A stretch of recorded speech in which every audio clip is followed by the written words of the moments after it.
Bonjour à toutes et à tous. Alors voilà, le radeau, j'ai retravaillé dessus et maintenant, en trois passes, c'est fait et il est plus rapide et il est vraiment moins épais.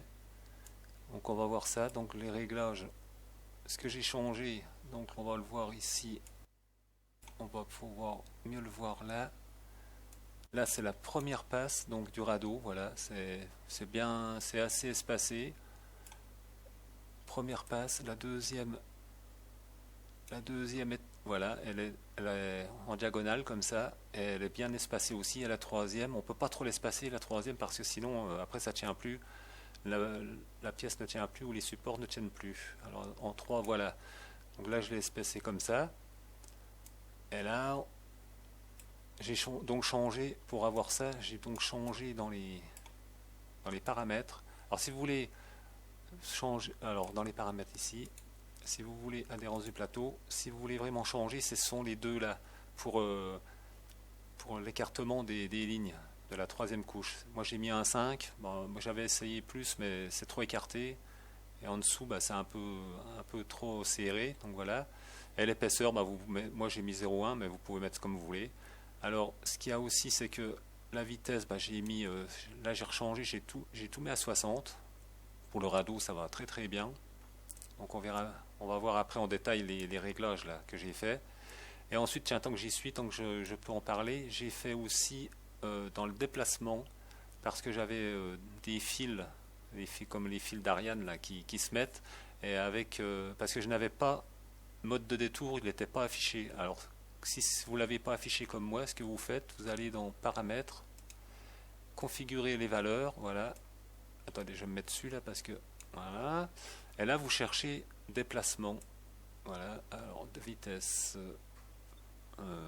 Vitesse, refroidissement, support, c'est qu'il y en a tellement. Adhérence du plateau, bah voilà, adhérence du plateau. Non, double instruction, c'est pas ça, donc je remonte. C'est qu'il y en a tellement, il y en a tellement. Refroidissement, déplacement, voilà. Et moi, mode détour là n'était pas coché. Alors, vous cochez le mode détour. Et ce que j'ai fait aussi, c'est éviter les pièces imprimées lors du déplacement. Vous le cochez. Et éviter les supports lors du déplacement, vous cochez. C'est coché. Donc là, on le voit bien ici. Donc mode détour, en plus vous choisissez, moi il était désactivé en plus. Donc j'ai mis tout. Voilà, vous mettez tout. Éviter les pièces imprimées lors du déplacement, bah, c'est coché. Éviter les supports lors du déplacement, c'est ce que je viens de dire, c'est coché. Et décalage en Z lors d'une rétractation, c'est coché. Et la vitesse de rétractation, j'ai mis 25. Et ensuite, activer la rétractation, bah oui, c'est coché. Bon, ça c'est bien. Après, on verra le détail, mais là, j'ai rien changé par rapport à mes autres vidéos. Là, j'ai rien du tout changé. Tout ce que j'ai touché, c'est ici. Alors là, on va voir ce que ça donne. On va lancer le print. Hop, ah, c'est parti. On va le voir. Comme j'ai mis la webcam au-dessus du plateau. On va voir ce que ça donne. J'aurais peut-être d'ailleurs dû le mettre sur Home avant. Je me rappelle plus. Ou alors je peux le laisser comme ça, ouais. Ouais, bah je le laisse comme ça alors. On va le laisser comme ça. Ça devrait partir. Alors en attendant que ça parte, voilà. Donc, oui, parce que moi j'aime bien le radeau, je sais pas pourquoi. Toutes mes pièces tiennent bien. J'ai essayé donc ensuite la vitesse. Bah, j'ai augmenté carrément les vitesses. Et la vitesse du déplacement aussi à 150. Bah là on va voir ce que ça donne. Moi de toute façon on va voir ça en détail après là. Donc là, on va voir ce que ça donne tout de suite. Ah, il est en train de se mettre le... Ah ouais, j'aurais peut-être dû l'enlever ça. On va voir. Là c'est lent, oui, pour la ligne sur le côté. Mais après on va voir comment qu'elle se débrouille. Je vais enlever ça. Voilà, bon c'est déjà plus rapide. Bon, c'est suivant aussi la surface que vous avez à faire, hein. Mais là on voit bien que les lignes sont bien écartées. Donc le radeau s'imprime vraiment plus vite. Ça c'est la première phase. Donc ça c'est la couche de base. Donc ici, dans adhérence du plateau, ce qui est en train de se faire, c'est celle qui est en bas là.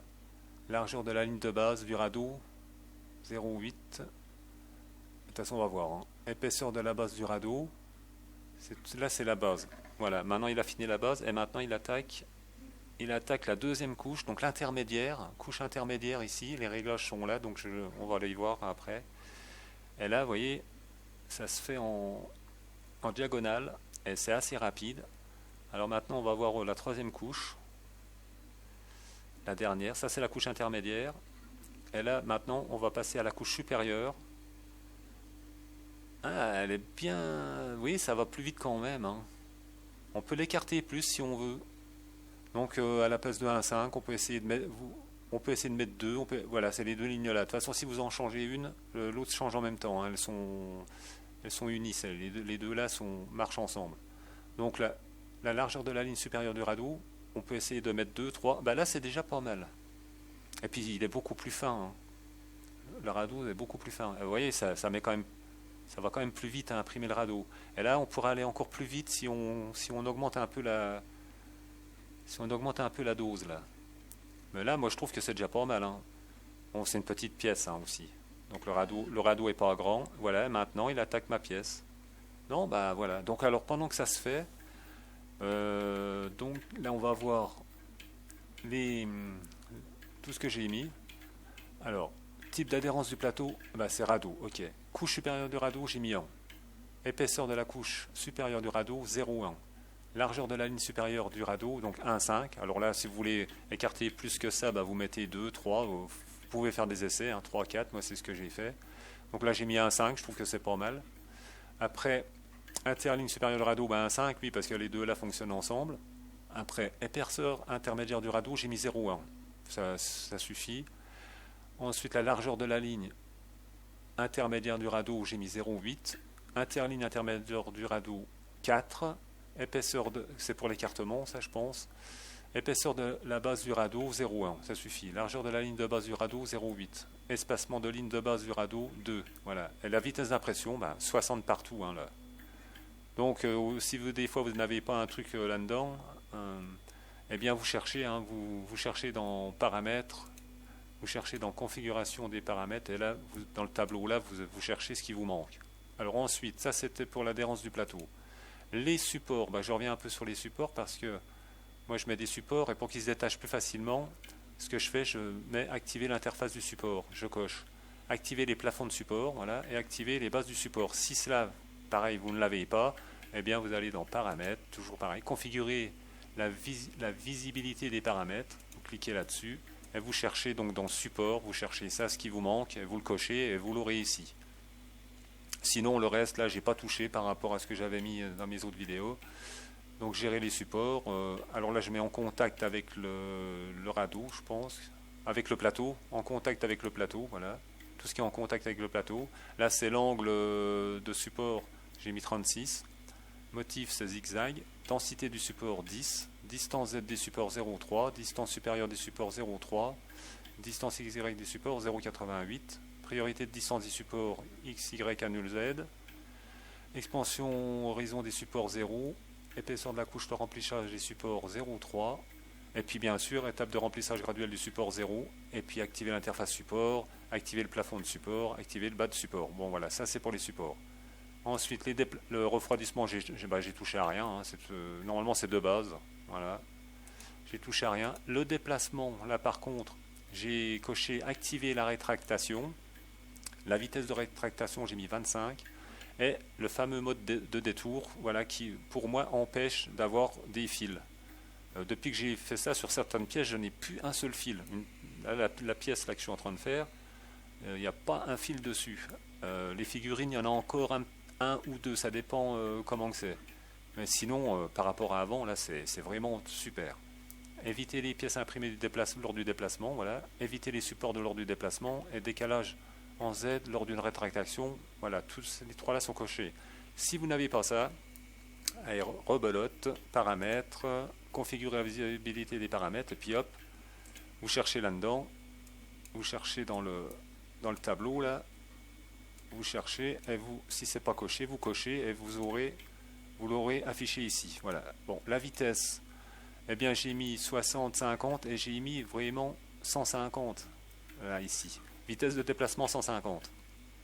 Là, il faut dire que vitesse d'impression 60, vitesse de remplissage 60, vitesse d'impression de la paroi 50, vitesse d'impression de la paroi externe 50, vitesse d'impression de la paroi interne 50, vitesse d'impression dessus-dessous 50, vitesse de déplacement 150 mm/s, et vitesse de la couche initiale 50.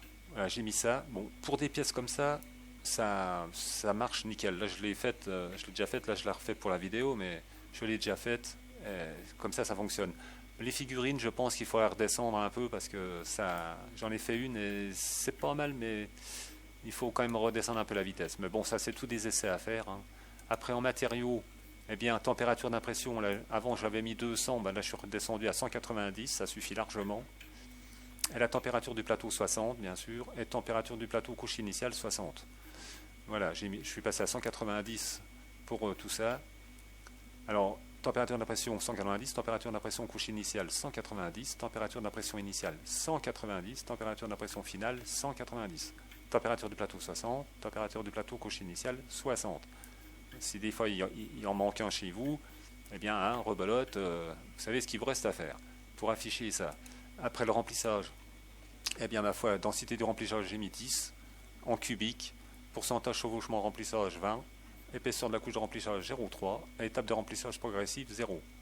Voilà. La coque, eh bien, ma foi, la coque, épaisseur de la paroi 0,6, nombre de lignes de la paroi 1, épaisseur de dessus-dessous 0,6, épaisseur de dessus 0,6, couche supérieure 2, épaisseur du dessus 0,6, couche inférieure 2, motif de ce zigzag, remplir les trous entre les parois partout, expansion horizontale 0, voilà, pour la coque. Et la qualité, hauteur de la couche 0,3, hauteur de la couche initiale 0,3, largeur de la ligne 0,44, largeur de la ligne de la paroi 0,44, largeur de la ligne de la paroi externe 0,44, largeur de la ligne de la paroi interne, je sais pas, 0,44, largeur de la ligne du dessus-dessous 0,44, largeur de la ligne de remplissage 0,44 et largeur de ligne couche initiale 100. Voilà, donc là, en fait j'ai pas touché à ça moi, c'était juste le radeau, j'ai touché juste les réglages radeau pour aller plus vite et qu'ils soient moins épais, donc consommer moins de matériaux, et ensuite le déplacement avec le fameux mode détour pour éviter d'avoir des fils de partout. Voilà, c'est tout ce que j'ai touché.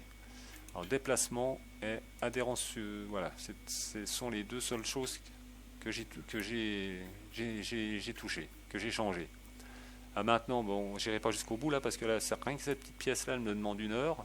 J'en avais une autre qui me demandait une demi-heure, mais bon, on va pas attendre une demi-heure. Donc voilà pour les réglages.